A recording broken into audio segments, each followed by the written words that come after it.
दोस्तों, इस किताब द पर्सनल एमबीए समरी इन हिंदी को पढ़कर आप जानेंगे कि एमबीए करने वाले आखिर क्या पढ़ते हैं। साथ ही आपको बिजनेस के सभी कॉन्सेप्ट्स के बारे में कुछ ही मिनटों में पता चल जाएगा, जिससे आप अपना स्टार्टअप या बिजनेस आसानी से चला पाओगे। ऑथर जोश कॉफमन। दोस्तों, बहुत से लोगों को लगता है कि बिजनेस चलाना शायद उनके वश की बात नहीं है, क्योंकि उनके पास एमबीए की डिग्री नहीं है। लेकिन इस बात में कोई सच्चाई नहीं है कि बिजनेस शुरू करने के लिए आपको एमबीए चाहिए। बिजनेस शुरू करना एक टैलेंट है, जो एमबीए कर लेने से नहीं आ जाता। यही कारण है कि बहुत से एमबीए किए हुए लोग सिर्फ दूसरों की कंपनी में जॉब कर रहे होते हैं, जबकि उन्हें बिजनेस से जुड़ी हर चीज का पता होता है। वहीं बहुत बार कंपनी के मालिक के पास कोई डिग्री नहीं होती। लेकिन दोस्तों, अगर आप बिजनेस करना चाहते हैं तो आपको एमबीए के बेसिक कॉन्सेप्ट्स के बारे में जरूर पता होना चाहिए। लेकिन घबराए नहीं, इसके लिए आपको किसी इंस्टीट्यूट से 2 साल की एमबीए डिग्री लेने की जरूरत नहीं है। सिर्फ यह किताब पढ़ लीजिए, इससे आप एमबीए किए बिना भी बिजनेस से जुड़े सभी कॉन्सेप्ट्स को जल्दी से जान सकते हैं, जिससे आपको बिजनेस में सक्सीड होने में काफी हेल्प मिलेगी। तो आइए अब इस किताब की समरी पढ़ते हैं। The personal MBA book summary इन हिंदी। लेखक के अनुसार किसी भी बिजनेस में 5 प्रोसेसेस पाई जाती हैं, जिनके बारे में जानकर आप किसी एमबीए की तरह नॉलेज हासिल कर लोगे। ये 5 प्रोसेसेस इस प्रकार से हैं। 1. Value creation. 2. Marketing. 3. Sales. 4. Value delivery. 5. Finance. आप अगर इन 5 प्रोसेसेस को अच्छे से समझ लेंगे तो आप किसी भी एमबीए किए हुए व्यक्ति के बराबर नॉलेज हासिल कर लोगे। तो आइए इन सभी 5 प्रोसेसेस को एक एक करके समझ लेते हैं। 1. Value creation. दोस्तों, सबसे पहले आप ऐसा प्रोडक्ट बनाएं जो लोगों को बहुत वैल्यू लाभ दे। लेकिन प्रोडक्ट ऐसा हो जो बहुत से लोगों को वैल्यू दे, तभी आपको प्रॉफिट होगा। जैसे एक जूस बनाने वाला भी वैसे तो लोगों को वैल्यू वाला प्रोडक्ट यानी जूस देता है, लेकिन वह कुछ ही लोगों को सर्व कर पाता है, इसलिए वह अमीर नहीं हो पाता। वहीं दूसरी ओर फेसबुक जैसा प्रोडक्ट अरबों लोगों तक पहुंचता है, इसलिए मार्क ज़करबर्ग अरबपति बन गए हैं। आगे लेखक ने बताया है कि वैल्यूएबल प्रोडक्ट्स की 12 कैटेगरीज होती हैं, जो इस प्रकार हैं। 1. Physical product. आप कोई फिजिकल प्रोडक्ट बना सकते हैं, जैसे साबुन, टूथपेस्ट, बिस्किट आदि। 2. सर्विस। आप लोगों को कोई सर्विस दे सकते हैं, जैसे वेब डिजाइनिंग, टैक्स प्रिपरेशन आदि। 3. Shared resources. ऐसा रिसोर्स बना सकते हैं जहां बहुत से लोग चीजों को शेयर कर लेते हैं, जैसे जिम। 4. सब्सक्रिप्शन। ऐसा प्रोडक्ट जिसे लोग सब्सक्राइब करते हैं, जैसे नेटफ्लिक्स, Amazon प्राइम आदि। 5. रीसेलिंग। थोक में खरीद कर रिटेल में बेच सकते हैं, जैसे बिग बाजार या वॉलमार्ट। 6. एजेंसी। कोई एजेंसी चला सकते हैं, जैसे पब्लिक रिलेशन या इवेंट मैनेजमेंट या टूर्स एंड ट्रैवल्स आदि। 7. Audience aggregation. थिएटर या स्पोर्ट्स। 8. Loan service. लोगों को ब्याज पर लोन दे सकते हैं। 9. लीज। अपनी बिल्डिंग को लीज पर दे सकते हैं। 10. ऑप्शन। स्टॉक्स मार्केट में पुट और ऑप्शन की सर्विस दे सकते हैं। 11. इंश्योरेंस। लाइफ इंश्योरेंस या हेल्थ इंश्योरेंस बेच सकते हैं। 12. कैपिटल। पैसा उधार लेकर इन्वेस्ट कर सकते हैं। तो दोस्तों, आप भी इन 12 कैटेगरीज में से कोई वैल्यूएबल प्रोडक्ट बनाकर अपना बिजनेस शुरू कर सकते हैं। Psychology of product purchase. इसके बाद आपको कस्टमर की साइकोलॉजी समझनी चाहिए कि लोग चीजें क्यों खरीदते हैं। इसके लिए लेखक ने खरीदने के 5 कारण बताए हैं। आप उन्हें समझें ताकि अच्छा प्रोडक्ट क्रिएट कर सकें। 5 परचेस ड्राइव्स। खरीदने के 5 कारण। किसी भी प्रोडक्ट को खरीदने के आदमी के पास 5 कारण होते हैं। 1. Drive to acquire. किसी चीज को पाने की इच्छा, इसलिए लोग पेंटिंग्स, बुक्स आदि खरीदते हैं। 2. Drive to bond. दूसरों के साथ दोस्ती बढ़ाने की इच्छा, इसीलिए हम लोग सोशल मीडिया इस्तेमाल करते हैं। 3. Drive to learn. कुछ सीखने की इच्छा, इसलिए हम कोर्सेस खरीदते हैं। 4. Drive to defend. खुद की हिफाजत की इच्छा, इसलिए लोग हथियार या सीसीटीवी कैमरा आदि खरीदते हैं। 5. Drive to feel. नए अनुभव करने की इच्छा, इसलिए लोग मूवीज देखते हैं या स्पोर्ट्स और एडवेंचर्स में शामिल होते हैं। तो दोस्तों, खरीदने के इन कारणों को जानकर आप अपना प्रोडक्ट क्रिएट कर सकते हैं। Understanding the market. दोस्तों, इसके बाद आपको मार्केट को समझना होगा। आप जो भी प्रोडक्ट बनाने की सोच रहे हैं, उसकी मार्केट वैल्यू क्या है। इसके लिए आपको ये 10 चीजें देखनी चाहिए। अर्जेंसी। लोगों को आपका प्रोडक्ट कितनी अर्जेंटली चाहिए। Market size. आपके प्रोडक्ट की मार्केट का साइज कितना है। जितने ज्यादा कस्टमर्स होंगे आपको उतना ही फायदा होगा। Pricing potential. आपके प्रोडक्ट को किस कीमत पर बेचा जा सकता है। Cost of customer acquisition. Customer तक पहुंचने का कितना कॉस्ट पड़ेगा। Uniqueness of offer. आपका प्रोडक्ट दूसरों से कितना अलग है। Speed to market. आपका प्रोडक्ट कितनी जल्दी मार्केट में पहुंच सकता है।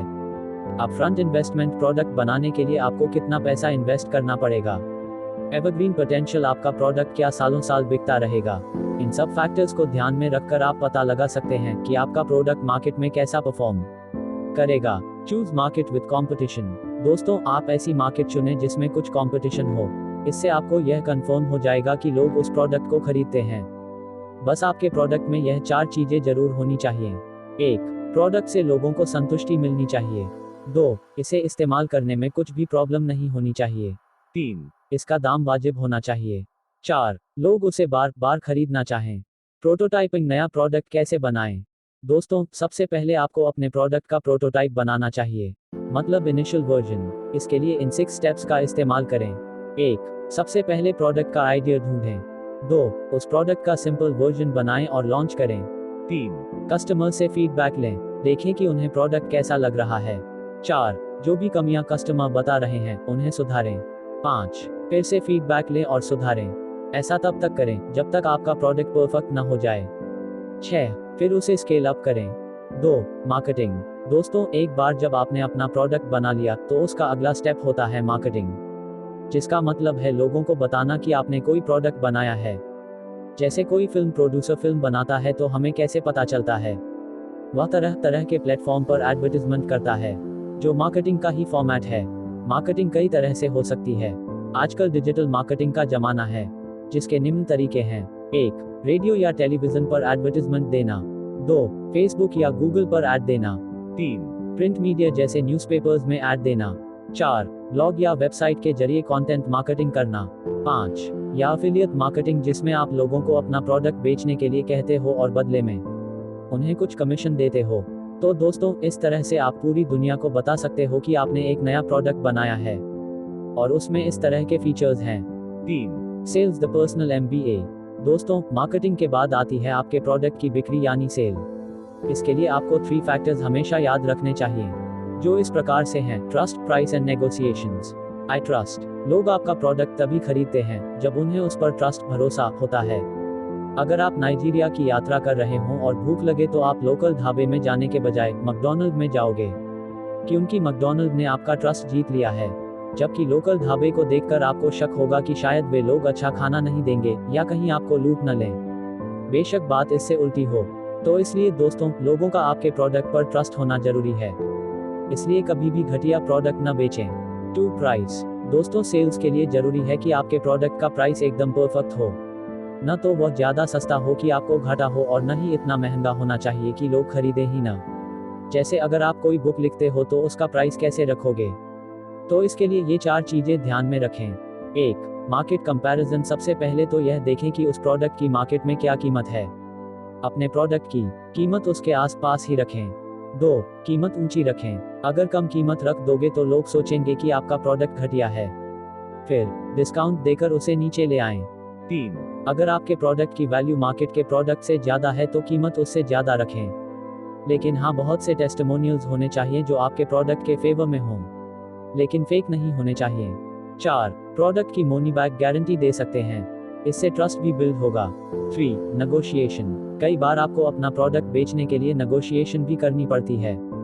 ज्यादातर कस्टमर्स की ये 4 ऑब्जेक्शंस होती हैं। इन्हें दूर कर देने से आपकी सेल्स बढ़ जाएगी। 1. कीमत बहुत ज्यादा है। इस ऑब्जेक्शन को दूर करने के लिए कस्टमर को उसके नए फीचर्स बताएं और अन्य फायदे भी गिनवाएं। 2. ये काम का नहीं है। इसके लिए कस्टमर को डेमो देकर बताएं कि प्रोडक्ट आपके किस काम का है। दूसरों के टेस्टिमोनियल्स भी दिखाएं। 3. अभी नहीं चाहिए। इसके लिए कहें कि ऑफर सीमित समय के लिए है, बाद में कीमत और बढ़ेगी। 4. अभी पैसे नहीं है, किश्तों में ऑफर कर सकते हैं। तो दोस्तों, ऊपर दिए गए पॉइंट्स की हेल्प से आप अपने प्रोडक्ट की सेल्स बहुत बढ़ा सकते हो। 4. Value delivery. दोस्तों, अगर आपको अपने बिजनेस या स्टार्टअप को ग्रो करवाना है तो आपको प्रोडक्ट की वैल्यू डिलीवरी करनी होगी, जिसका मतलब है जितना कस्टमर ने सोचा है उससे भी ज्यादा देना। आपने डोमिनोज पिज्जा का कॉन्सेप्ट तो सुना ही होगा। अगर आपको 30 मिनट में पिज्जा नहीं मिलता है तो वो पिज्जा आपको फ्री दे दिया जाता है।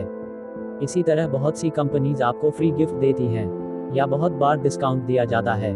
इस तरह कस्टमर को संतुष्टि मिलती है और उनका कंपनी पर ट्रस्ट भी बन जाता है। 5. फाइनेंस। दोस्तों, कंपनी या बिजनेस के फाइनेंस को समझने के लिए आपको नीचे दी गए कॉन्सेप्ट समझने होंगे। 1. Profit margin. कोई भी प्रोडक्ट बेचने से कंपनी को जो लाभ होता है उसे ही प्रॉफिट मार्जिन कहते हैं। इसे कैलकुलेट करने के लिए यह फॉर्मूला इस्तेमाल होता है। PM equals revenue cost revenue x 100 equals प्रतिशत PM। 2. वैल्यूएशन। कोई भी कंपनी कितनी रिच है उसे एस्टिमेट करने को ही वैल्यूएशन कहते हैं। वैल्यूएशन करने के लिए ये 4 चीजें देखनी पड़ती हैं। बिजनेस रेवेन्यू यानी कंपनी ने कितने पैसे का इनकम जनरेट किया। प्रॉफिट मार्जिन्स का कंपनी को कितना प्रॉफिट हुआ। बैंक बैलेंस कंपनी के बैंक अकाउंट में कितना पैसा पड़ा है। फ्यूचर आउटलुक्स फ्यूचर में कंपनी कितना कमा सकती है। इन चारों को एनालाइज करके कंपनी की वैल्यूएशन की जाती है। 3. Cash flow statement. इसका मतलब कंपनी के बैंक अकाउंट से है कि कितना पैसा आ रहा है और कितना जा रहा है। कैश फ्लो इन 3 एरियाज में आता जाता है। ऑपरेशंस प्रोडक्ट को खरीदने या बेचने के ऑपरेशंस में पैसे का कैश फ्लो होता है। इन्वेस्टिंग जब कंपनी इन्वेस्टमेंट करती है तब भी कैश फ्लो होता है।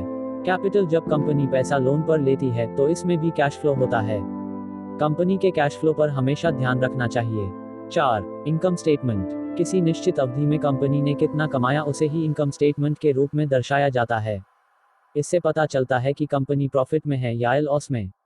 इसका फॉर्मेट ऐसा होता है revenue expenses taxes equals net profit. 5. Balance sheet. Balance sheet देखकर हमें पता चलता है कि किसी निश्चित समय में कंपनी किस चीज की मालिक है और कौन सी चीज उसने उधार ले रखी है, जैसे लोन आदि। इसका फॉर्मूला है assets liabilities equal stock holder equity. Assets वो सारी चीजें जिन पर कंपनी का अधिकार है, प्रोडक्ट, प्रॉपर्टी, इंस्ट्रूमेंट्स आदि। लायबिलिटीज वो चीजें जो कंपनी ने कर्जे पर या उधार ले रखी हैं, लोन, रेंट पर प्रॉपर्टी या ट्रांसपोर्ट व्हीकल। 6. Important terms. आइए दोस्तों अब फाइनेंस से रिलेटेड कुछ टर्म्स जान लेते हैं। कंपाउंडिंग इसका अर्थ है चक्रवृद्धि ब्याज। इससे मूलधन बहुत ज्यादा बढ़ता है। लीवरेजिंग उधार लेकर पैसे को इन्वेस्ट करना और प्रॉफिट कमाना। फंडिंग इन्वेस्टर्स से पैसा उठाना और उन्हें हिस्सेदारी देना। बूटस्ट्रैपिंग बिना फंडिंग के ही बिजनेस चलाना। तो दोस्तों MBA करने वाले लोग इस किताब में दिए गए कॉन्सेप्ट्स ही पढ़ते हैं, जिनके बारे में आपको भी अब पता चल गया। बिजनेस चलाने के लिए आपको MBA की डिग्री तो नहीं चाहिए, लेकिन हाँ टर्म्स का पता जरूर होना चाहिए ताकि कोई MBA किया हुआ एम्प्लॉय आपको बेवकूफ न बना सके। अंत में दोस्तों यही कहना चाहूंगा कि बिजनेस टैलेंट से चलता है न कि डिग्री से। हाँ, MBA के कॉन्सेप्ट्स जान लेने से आपका कॉन्फिडेंस बढ़ जाता है और आप अपने बिजनेस के हर पहलू के बारे में अच्छे से जान जाते हो। समाप्त। दोस्तों उम्मीद है इस किताब की summary the personal MBA book summary इन हिंदी आपको पसंद आई होगी।